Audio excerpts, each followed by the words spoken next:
question number 1 is, tell me about yourself. It's probably one of the most common interview questions, but it seems like people have such a hard time trying to answer it. What they're looking for is education relevant to the job, some type of strength relative to the job, or some extracurricular activities that you do that are relevant to the job. Please don't get in there and really talk about yourself because they don't care. I'm just letting you guys know.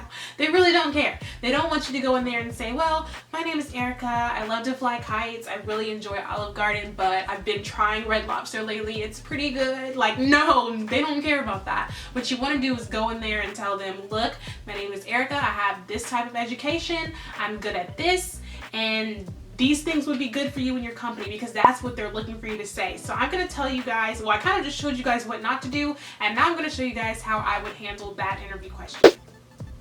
Well, my name is Erica. I have an associate's degree in Radiologic Technology. I'm a registered radiologic technologist. I also have an associate's in business management that taught me a lot about leadership.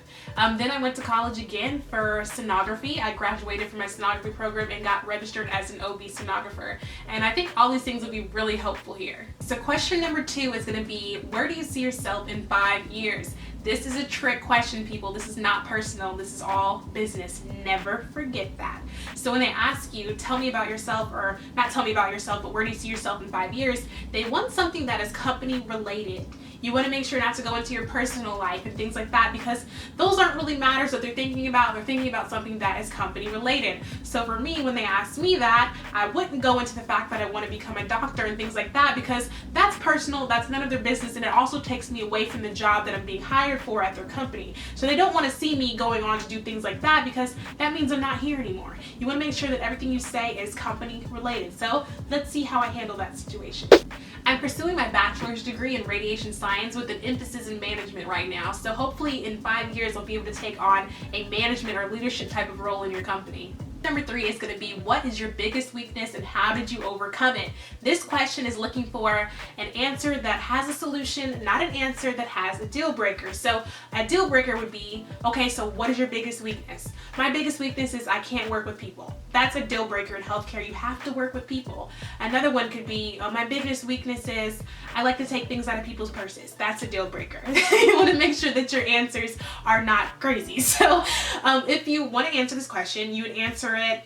I know a lot of people like to do some of the answers that to me are a little bit cliche, like I take other people's problems home with me and blah blah blah, you know, and they don't buy that. They know that it's a bunch of baloney. So that is hack number 2. Don't give them an answer that is a bunch of baloney. If the answer seems very cliche and something that you've heard in a movie, don't use it, because they've heard it too, and they probably heard it a little too much, and it's getting a little bit old, okay? So I'm going to show you guys how I would handle this question. I think that my biggest weakness is that sometimes I can be a little bit of a perfectionist. Like, I want all of my images to be super duper perfect, and I'll sit there and spend a lot of time trying to make this kidney or whatever it is really perfect, and we have other patients to do and things that we have to do, so I kind of have to move on. So I think I've overcome it by making sure that the images that I do get, that they have all the anatomy, everything that they need to have in the picture, but they're not the most perfect picture that I just sat there and did this for hours on. They have every single thing that they need, and they're just right, and they have everything that the radiologist needs to see. So that's kind of how I've overcome being a super perfectionist. Make sure it's what the doctor needs to see, but don't overdo it. So what I did there is basically I gave them an answer that is good on my part. I'm showing them that I take my time with my images. All of my images have what the doctor needs to see, and that I've walked out of being a perfectionist. Being a perfectionist is a good thing in a way. So you want to make sure that the answers that you're giving kind of pat you on the back either way. All right, next question. Next question is, name a time that your plans had to be changed and how did you handle it?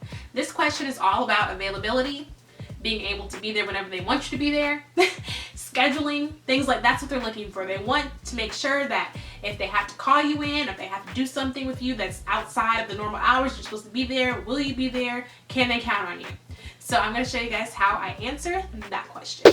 So I did my clinic here from like 7 to 3:30 during the day, and a lot of times like 3:30 would come around, it's time for me to go home, and then we'd be slammed with a bunch of patients, and instead of leaving I would just stay and kind of, you know, stick around and help them out until they got caught up, and then I would just go ahead and leave. So what you saw is me, first of all, being a team player, staying past hours to help them. And then the second thing you saw is my ability to change my schedule to meet the company's needs. That's what they're looking for. Next question. Name a time that you had to deal with many things at once. They're looking for your ability to multitask. In the world of healthcare, you are constantly multitasking, whether it's doing a patient, writing up paperwork, talking to a nurse, talking to a doctor, looking at orders, you're constantly multitasking. And they want to make sure that you have the ability to do that. So how do you answer this question? So you probably already know that we get super busy at this hospital. We have inpatients, ER patients, outpatients, ICU patients, and there's constantly people coming down, transporters bringing us people. So it just takes a lot of multitasking to do everything at once. You have to prioritize your emergency department patients over all others, and then you just kind of have to prioritize. Emergency department comes first. Of course, you have your scheduled patients that come, and then you have patients that can be done a little bit later, the patients on the floor, the inpatients, as well as the ICU patients. And you kind of just figure things out and do your paperwork while you do it. So what I've done there is I've showed them my ability to multitask. I showed them that I had the layout of the hospital kind of down packed on what we need to do. And I've also showed them on the slide that emergency department patients come first because they want to know that they're prioritized. And a lot of times hospitals have issues with emergency department patients not getting done as quickly as they need to. So I just slid that in there to let them know that I know how important they are and that I get them done because they are priority. All right, people, this is a very hard question. It is name a time where you disagreed with a coworker and how did you handle it. They're looking for your ability to dissolve conflict. They're looking for your maturity. They're also just looking for leadership and your ability to kind of just get in there and handle things. This is honestly a really hard question to answer because I'm gonna let you know straightforward that they don't want you to have a severe conflict with a coworker. They're not looking for a story that was a blowout and I cussed this girl out and she did this, so I hit her and we both ended up in the office, but we're good now. Like they don't want to hear that. That's not what they're looking for. They're looking for some minor cute conflict and how you were able to handle it, just your ability to kind of dissolve conflict and your ability to be mature and to speak up for yourself and things like that. That's what they're looking for. So I'm going to show you guys what I would do and then we'll talk a little bit about it. Me and a coworker actually disagreed on the way that an exam was being handled because we both learned something totally different in school. So I was trying to do it one way and she was trying to do it another way. So we just kind of decided to get together, look in the book, look at the protocols for the hospital and figure out how it's supposed to be done here. And then we kind of just gave up our own ways and decided to do it how the hospital does it, and that worked out a lot better. So what I just did here is, first of all, I showed them that I know the protocols of the hospital and I'm trying to make sure that I'm doing right with the hospital. I kind of slid that in there. Second thing, they want to make sure that there's a happy ending. Now, if you went to the manager's office and the person was fired because they can't work with you anymore, those are the types of stories you don't want to tell. You want to make sure that there's a happy ending. So we got into it over an exam, but we got together, we followed protocol, and now everything is great. So that's kind of the approach that we're going for here. Like I said, still a hard question to answer, and that's definitely one that you want to practice before an interview because it is definitely a hard one to think of on the spot. Alright, you guys, 3 more questions. So this question is, describe a time or name a time that you had to work as a team. This is all about teamwork. Healthcare is all about teamwork and they want to know all about it.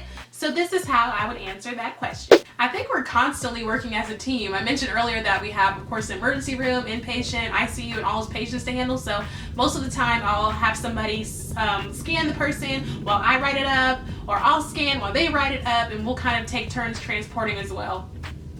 Okay, so what I just did here was I showed my ability to delegate by having them scan while I sign the paperwork, which is a big thing. Another thing that I did was show my ability to get along with my coworkers and be a part of a team, and that's what they want to hear. How do you deal with pressure or stressful situations? They want to see you be a leader. Leadership, delegation, multitasking. These are all things that they're looking for in this question. They're not looking for you to say that you break down at the drop of the hat during stressful situations. That's the last thing that they want you to say. So if you do cry during stressful situations, lie. Don't say that during your job interview. I don't promote lying, but still don't say it during your job interview. Keep it to yourself. So in my job interview, I would tell them about times that I've multitasked. Times that things got really stressful, we got so many patients at once, and how I handled it. So this is how I would handle that question. Sometimes things can be very stressful here because, like I told you again, we have all these different departments that are depending on us, and sometimes we'll get a lot of ER patients that'll print off at once, and then we have a full schedule, so then it's like you have so many patients waiting on you, and for the most part it's usually one tech there, so it could be just really stressful. And I think the biggest part is like prioritizing and just being like, okay, well, we know our emergency department comes first, and then we need to kind of fit in our outpatients who actually have appointments, and then we can kind of wait for the inpatients because they're going to be here all night. And I think it's just really helpful to kind of just sit down and, you know, breathe. You know what you have to do first. You know you have to take time out to do your paperwork and kind of just relax, because the patients are coming and they have to get done no matter what, and you can't really get upset about it. Okay, so what I just showed them is my ability to be chill, my ability not to freak out in high stress situations, my ability to prioritize and delegate things that need to be done, and that's what they're looking for. Alright people, we have made it to the last question. The last question is there anything you want to ask me? Yes, they will ask you that. A lot of times they do ask you that. And your response, my little hack, is going to be, what do you expect from me? It's an open door. It allows an open communication between you and that interviewer, and you can kind of just open the door. Like I said, it lets them know, look, he or she is serious about this job. He or she is willing to do what it takes to have this job.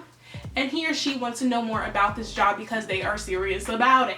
It allows them to talk back to you. They might tell you, look, I'm looking for someone who is going to do this, that, and the other. It lets you have expectations of what they expect of you at the job. It also lets you know if this is a job that you really want. Are their expectations way too high of you, something you're not willing to do, or are their expectations what you were looking for in a job? It allows that open communication and also lets them know that you're serious. Alright guys, so that is it for this video. I hope you guys enjoyed it. I hope it was very informative. As always, make sure to like, rate, comment, and subscribe, and leave your video requests down below in the comment section. And I'll see you guys very soon. Bye guys.